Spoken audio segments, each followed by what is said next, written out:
Hello, good evening, all students, and welcome back to our channel.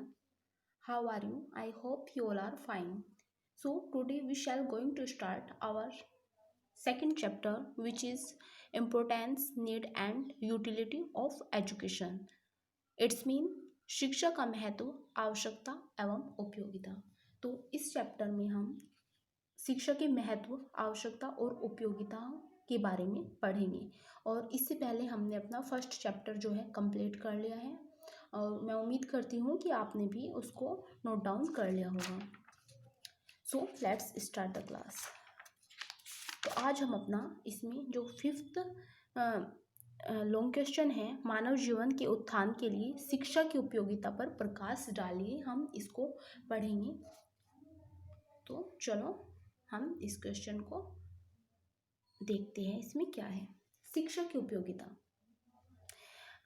आपको short में अगर बताऊं कि आदि मानव टाइम से लेकर जब व्यक्ति वन मानुष था या आदि मानव था, वहाँ से लेकर और आज तक जो एक शिक्षित व्यक्ति तक का ही सफ़र क्या है, शिक्षा है।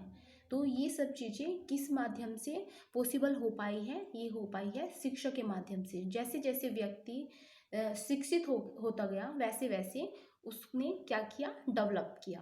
तो यही शिक्षा की उपयोगिता है। तो हम इसके कुछ पॉइंट्स भी देखेंगे। शिक्षा की उपयोगिता में क्या है, अंतः शक्तियों का विकास होता है।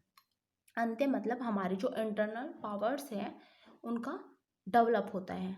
शिक्षा बालक की अंत्य शक्तियों को विकसित करने की उत्तम प्रक्रिया है।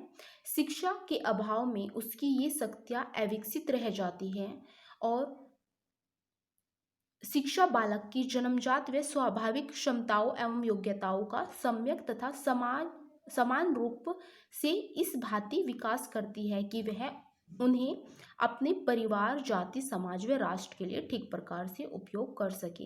एजुकेशन के माध्यम से हम क्या करते हैं, हमारे में सोचने समझने की ऐसी पावर आ जाती है कि जिसका उपयोग करके हम अपने समाज, परिवार, जाति और राष्ट्र के लिए उसका क्या कर सके, उसका अच्छे से प्रयोग कर सके, उसको विकसित करने में प्रयोग कर सके।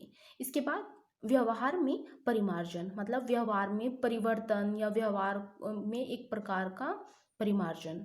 जैसे कि शिक्षा बालक के व्यवहार को समाज की परिस्थितियों के अनुकूल बनाती है। मतलब समाज के अनुकूल क्या करती है, शिक्षा ढाल लेती है।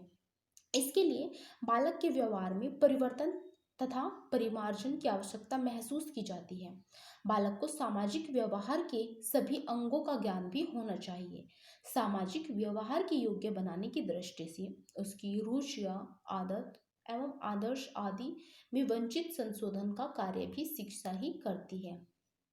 तो शिक्षा क्या करती है, बालक के व्यवहार में भी परिमार्जन अर्थात परिवर्तन लाती है।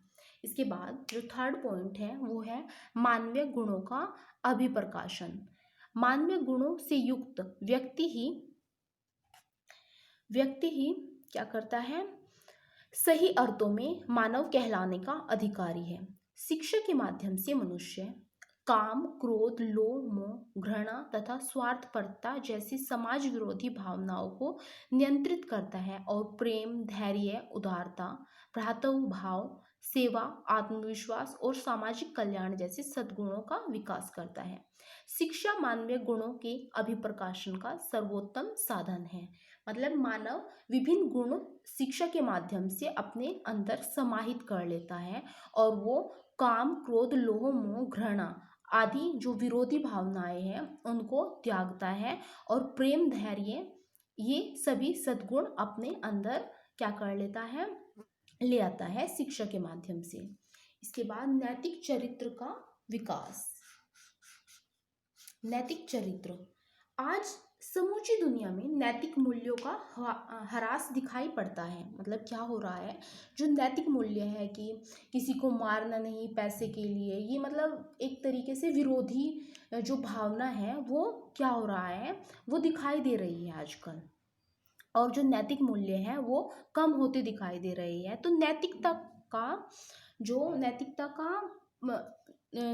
का प्राय अभाव हो गया है। चारों तरफ छल, कपट, फरेब, धोखा, हिंसा उत्पीड़न और शोषण का बोलबाला है। मनुष्य के नैतिक पतन में मानव जाति का कल्याण नहीं हो सकता। शिक्षा मनुष्य और समाज की समस्त बुराइयों को दूर कर उसमें नैतिकता का समावेश करती है। स्पष्ट नैतिक चरित्र के निर्माण की दृष्टि से शिक्षा अत्यधिक उपयोगी है। तो शिक्षा के द्वारा व्यक्ति क्या करता है, अपने नैतिक चरित्र का निर्माण करता है। इसके बाद बालक का समाजीकरण, मतलब क्या, मनुष्य क्या है, एक सामाजिक प्राणी है। तो वो अपने आप को समाज में किस प्रकार से अपने आप को परिमार्जित कर पाता है, ये शिक्षा के माध्यम से ही पॉसिबल हो पाता है। बालक की समाजीकरण की प्रक्रिया में शिक्षा का महत्वपूर्ण योगदान है। सर्वप्रथम बालक माता पिता के संरक्षण के बाद में सगी साथियों तथा शिक्षालयों के संपर्क में आकर अपने व्यक्तित्व का विकास करता है। शिक्षा समाज अपने विश्वास, दृष्टिकोण, मान्यताओं, कुशलता और रीति रिवाजों को बालक को प्रदान करती है। तो ये बालक में समाजीकरण की भावना कब आती है, शिक्षा, एक अच्छी शिक्षा प्राप्त करने के बाद। अधिकार तथा कर्तव्य का ज्ञान, शिक्षा के माध्यम से ही जो श्रेष्ठ नागरिक है वो जीवन जीने के लिए तैयार होता है। और शिक्षित व्यक्ति अपने अधिकार की, उसको समाज में क्या क्या अधिकार प्राप्त है और उसके इसके विपरीत उसके समाज के लिए क्या क्या कर्तव्य है, इन सारी चीज़ों का जो पता चलता है वो शिक्षा के माध्यम से ही उसको पता चलता है। भावी जीवन की तैयारियां, भावी जीवन मतलब भविष्य में उसे किस प्रकार से अपना जीवन व्यतीत करना है, तो ये भी शिक्षा के माध्यम से है कि वो एक धैर्यवान और साहसी मनुष्य बनकर किस प्रकार से जीवन की अनेक कठिनाइयों, संघर्ष और विषम परिस्थितियों का सामना करेगा। तो ये सब शिक्षा के माध्यम से ही पॉसिबल है। संस्कृति का हस्तांतरण, शिक्षालय समाज में सांस्कृतिक केंद्र कहे जाते हैं।